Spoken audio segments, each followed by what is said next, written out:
Доброе утро, дорогие друзья! Меня зовут Стали Ханкишиев. Это программа о вкусной и здоровой пище. Это грибы и картошка. Очень вкусное сочетание, как ни приготовь. Но сегодня я хочу показать вам способ, от которого все ваши гости придут в полный восторг. Возьмите неглубокий сотейник. Примерно вот такой. Картошечку нарезайте тонкими ломтиками. Вот так примерно.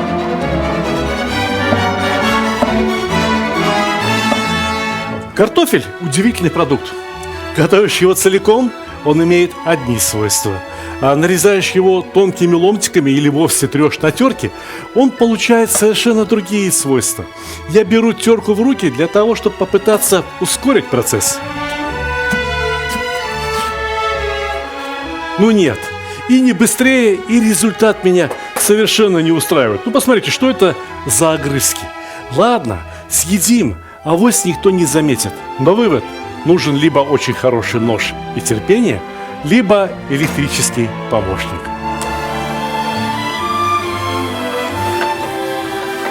Вот так-то получается гораздо аккуратнее, да и быстрее. Такой способ нарезки картофеля используется для приготовления французского гратена, испанской кесадильи.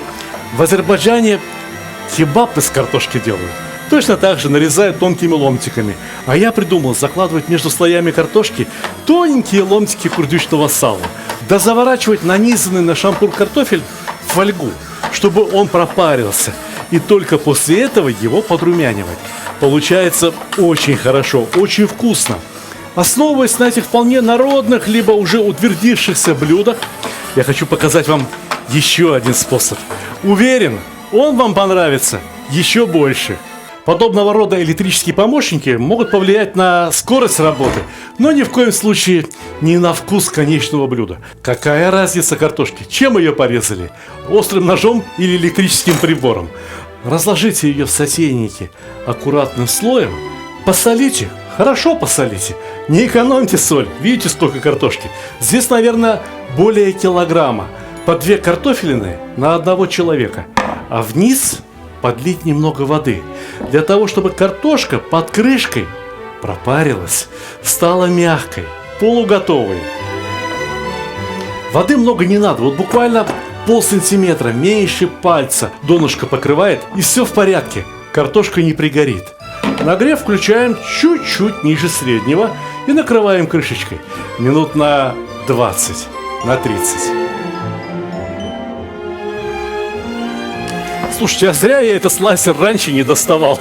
Я на нем, пожалуй, что и грибы попытаюсь измельчить. Вот многие недолюбливают шампиньоны. А я вам скажу, прекрасные грибы. Надо уметь их готовить. Во-первых, шампиньоны ни в коем случае нельзя мыть.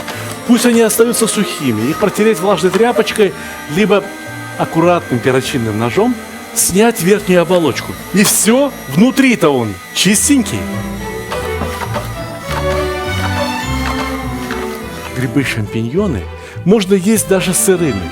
Можно и подмариновать их лимонным соком, оливковым маслом. Мы недавно показывали чудесный салат. А кто пропустил этот сюжет на телевидении, им одна дорога: в мои социальные сети, где все ролики бережно сохраняются. Подписывайтесь, задавайте ваши вопросы. Но в конечном итоге грибы должны быть не нарезаны тонкими ломтиками, а покрошены очень-очень мелко. Я хочу приготовить для начинки запеканки грибную икру. Понимаете меня? Ну, смотрите. Теперь уже без ножа не обойтись, просто все получится гораздо быстрее. Ножом раз, два, три, а потом поперек, точно так же. И грибы сначала превращаются в тоненькую соломку, а потом в мельчайшую крошку. Ну, что называется, икра. Вы понимаете, для чего я так мелко нарезаю грибы? Да ведь так они отдадут гораздо больше аромата. Теперь грибы надо посолить. Да осторожнее, пусть вас не смущает их большой объем. Вы же знаете, они ужарятся, их останется совсем немного. Поэтому хорошей щепоти соли вполне достаточно. Смешать их с луком прямо сразу, да, прямо сейчас. И полить растительным маслом.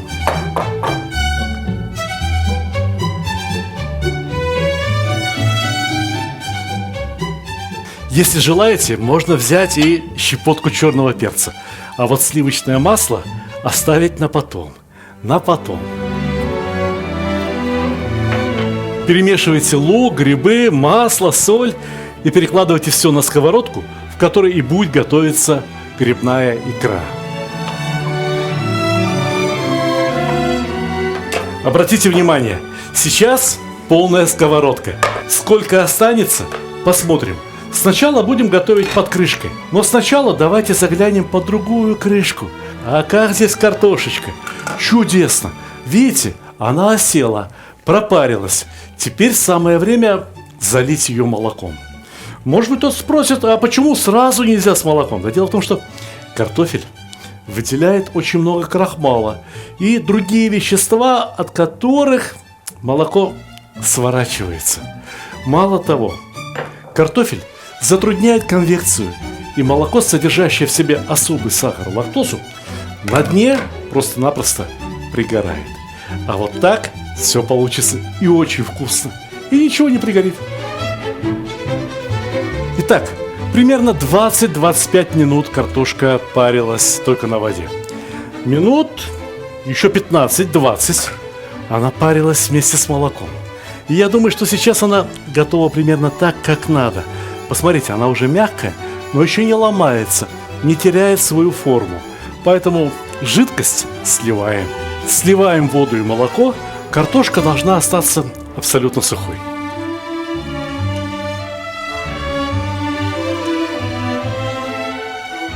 Чем меньше влаги между слоями картошки, тем вкуснее получится запеканка.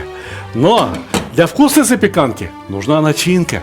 Давай начинку на плиту. Разумеется, грибы с луком иногда стоило бы помешивать. Но на первом этапе они должны готовиться под крышкой. Я объясню. Дело в том, что стенки клетки лука достаточно прочные. Вот они сейчас распарятся, станут мягкими, начнут рваться, и лук начнет выпускать свой очень сладкий и ароматный сок. И этот сок должен налипнуть на грибы.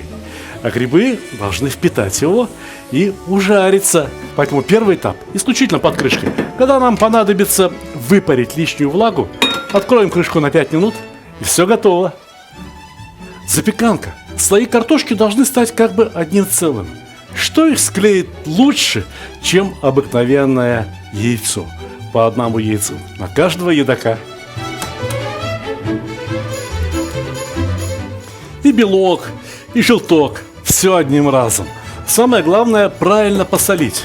Картошка, я могу вам сказать, сколько ее не соли, все равно огромная часть соли осталась именно в стекшем молоке. А картошка так и осталась соленой едва-едва. Поэтому яйца можно посолить несколько сильнее, чем вы посолили бы обычный омлет. Взбиваем и принюхиваемся к сковородке. Грибами запахло. А ну-ка. О, чудесно. Вы посмотрите, сколько влаги уже выделилось.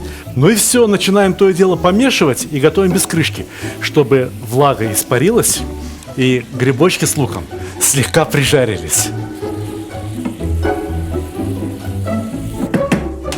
Отлично, пора включать духовку на 200 градусов.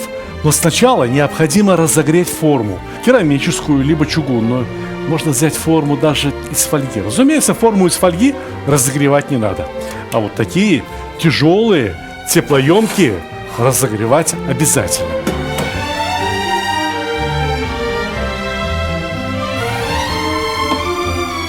Ну вот, отличная икра. Пахнет грибами на весь дом.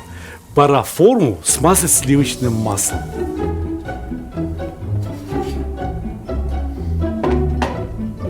Смазывайте форму обильно. Картошка на дне и на поверхности должна как следует зарумяниться, но ни в коем случае не должна прилипнуть ко дну. Картошечка. И укладываем первый слой.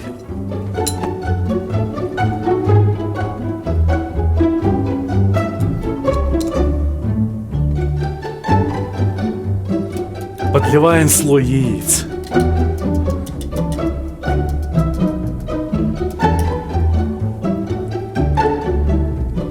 Поверх слоя яиц тоненький слой картошки, а поверх этого слоя картошки уже, разумеется, грибы. грибочки, грибная икра.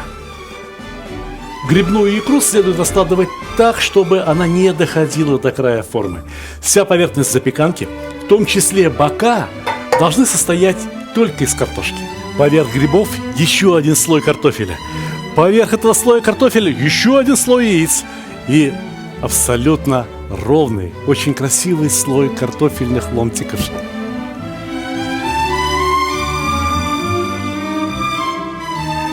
Ну и сверху, разумеется, тоже заливаем яйцами.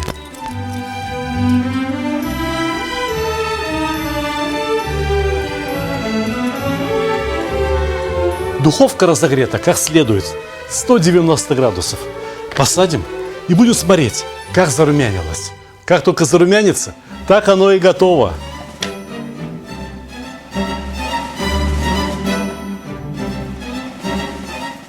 Дорогие друзья, если я что-то и сделал в своей жизни хорошее, то это кулинарные книги, которые я написал. Вот эти две занимали первые места на международных конкурсах, но дело даже не в этом. Когда их даешь кому-либо в руки, люди берут и говорят, дорого стоит, 1008 или 10. То есть люди оценивают их в 3 раза дороже, чем они стоят на самом деле. Но сегодня у меня для вас отличная новость. Скоро наступает летний сезон. Нужно будет готовить что? Шашлык. Для этого есть книжка «Мангал». Те, кто покупает книжку «Мангал» вместе с книгой «Казан», шикарная книга, между прочим, получают абсолютно уникальную книгу о марокканской кухне совершенно бесплатно. Знаете, что такое марокканская кухня? Кто полюбил узбекскую, кто полюбил азербайджанскую, тот полюбит и марокканскую. Потому что это как бы продолжение тех же самых блюд, только с абсолютно другим вкусом. Готовится очень просто. Готовится из тех же самых продуктов, из которых и мы в основном готовим, и с теми же самыми специями, что продаются у нас повсюду. Но получается что-то новое. А кулинария и есть наука о новых блюдах. Итак, «Мангал», книга «Казан», и вы получаете книгу «Таджин Кускус» о марокканской кухне. Совершенно бесплатно. Сама по себе эта книга стоит 3000 рублей. Но это еще не все. Вот здесь у меня есть книжка «Счастье кулинара». Во многом эта книга автобиографическая. Она о моем кулинарном становлении. Что я любил в детстве, что мы с супругой готовили в молодости, что мы любим готовить сейчас. Это книга о нашей семейной кухне. Но, разумеется, моя самая большая любовь – это плов. Итого, книга «Плов» и книга «Счастье кулинара». Кто покупает их вместе, получает книгу про марокканскую кухню опять бесплатно. Книги можно заказать с автографом. Вот эта книга нынче чемпион по продажам, потому что это самая новая книга, составленная по рецептам, которые вы выбрали. Вы смотрели эти рецепты больше всего в Ютубе, вы их чаще всего лайкали, вы чаще всего подписывали, просмотрев ролики с этими рецептами. 75 уникальных, самых вкусных рецептов вот здесь. Помимо этого, я хотел бы предложить вам очень интересную книгу о чеченской кухне. Эта книга так и называется «Кухня чеченского народа». Шикарный том. Опять-таки, что-то новенькое. Не то, что вы готовите всегда. Хотите развиваться дальше? Хотите узнавать что-то новое? Вот она. Книга о чеченской кухне. Кавказ, что может быть лучше? Лучше может быть только книга о баранине. Книга «Казан-баран» и моя самая первая книга, которая продается уже 17 лет. «Казан, мангал и другие мужские удовольствия». Так любит ее народ, что каждый год приходится допечатывать тиражи. К слову говоря, книга «Таджин Кускус» только кажется маленькой. На самом деле она чуть-чуть больше, чуть-чуть шире, чем книга «Казан-мангал». Вот она насколько больше. Вот она насколько шире. Точно такая же по толщине, отпечатанная на роскошной бумаге. Если кто-то захочет купить вот эти две книги, «Казан» и «Плов», разумеется, тому человеку я тоже подарю книгу «Таджин Кускус» совершенно бесплатно. А если кто-то захочет купить 3 книги о чеченской кухне, а так часто бывает, Люди покупают сразу несколько книг, а потом просят меня: эту книгу подпиши для Сергея, эту книгу подпиши для Рустама, эту книгу подпиши для Бориса. И все, у этого человека решен вопрос с подарками. Итак, хотите ли вы купить что-то для себя, хотите ли вы купить что-то в подарок друзьям, всегда есть выбор. Одну книгу берете себе, одну книгу другу, третью получаете бесплатно. Заходите в мой магазин stalik.ru. Книги мы знаете, как упаковываем? Во-первых, картонная коробка. Во-вторых, обязательно пузырчатая пленка. И только потом пакетик, в котором вам эту книгу и доставят. Все книги доставляют в идеальном состоянии. Не помятые, не порванные, как это бывает очень часто, к сожалению, в маркетплейсах. Я поэтому и решил, что больше мои книги в маркетплейсах продаваться не будут. Эксклюзивный продавец моих книг – мой магазин, где все под моим контролем – stalik.ru. Ссылка в описании. Все-таки у меня очень тяжелая работа. А у моих операторов она тяжелее вдвойне. Попробуйте выдержать запахи, которые сейчас исходят из духовки. А что у нас здесь получилось? Вы только полюбуйтесь. Красота? Осталось только нарезать. Представляете себе совокупный вес продуктов, которые содержатся в этой форме? Более 2 килограммов. Так что, если разделить запеканку на 8 частей, то получится 8 отличных порций, скажем так, для ужина. А если такую запеканку подавать в качестве второго блюда, в качестве горячего к обеду, то тоже вполне достаточно на 8. Мне кажется, если запеканка чуть-чуть остынет, с ней легче будет управляться. А пока что она вся еще живая, вся еще дышит. Тем не менее, попробуем?